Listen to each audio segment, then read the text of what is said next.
शंकर भगवान की जय। तोहरे करन माना जे शिव गुरु, तोहरे करन माना, तोहरे करन माना जे शिव गुरु, तोहरे करन माना। हमरा सासू कहे नचनिया जे शिव गुरु, तोरे करन माना। हमरा सासू कहे नचनिया जे शिव गुरु, तोरे करन माना। मत घबराई हागे शिष्या, मत घबराई हागे, मत घबराई हागे शिष्या, मत घबराई हागे। एक दिन सासू के बनबो नचनिया गे शिष्या, मत घबराई हागे। एक दिन सासू के बनबो गुरु बहना गे शिष्या, मत घबराई हागे, मत घबराई हागे शिष्या, मत घबराई हागे। एक दिन सासू के बनबो गुरु बहना गे शिष्या, मत घबराई हागे। तोरे करन माना जे शिव गुरु, तोरे करन माना, तोरे करन माना जे शिव गुरु, तोरे करन माना।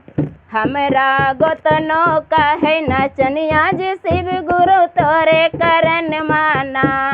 हमरा गोतनो कहे नचनिया जे शिव गुरु, तोरे करन माना। मत घबराई हागे शिष्या, मत घबराई हागे। एक दिन गोतनो के बना चाहबोगे शिष्या, मत घबराई हागे। एक दिन गोतनो के नाचबोगे शिष्या, मत घबराई हागे। एक दिन गोतनो के बनबो गुरु बहना गे शिष्या, मत घबराई हागे। तोरे करन माना जे शिव गुरु, तोरे करन माना। हमरा स्वामी कहे गवैया जे शिव गुरु, तोरे करन माना। हमरा सासू कहे ढोलकिया जे शिव गुरु, तोरे करन माना।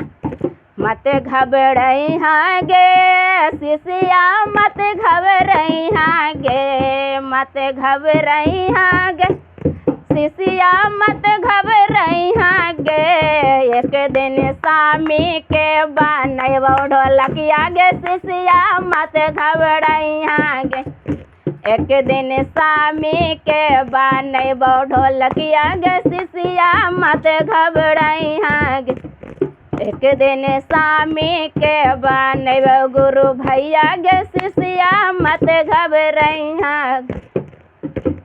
पहला में दाया तो दूसरा में चर्चा, पहला में दाया दूसरा में चर्चा, तीसरा में गुरु पारा नमिया गे शिष्या, मत घबराई हागे।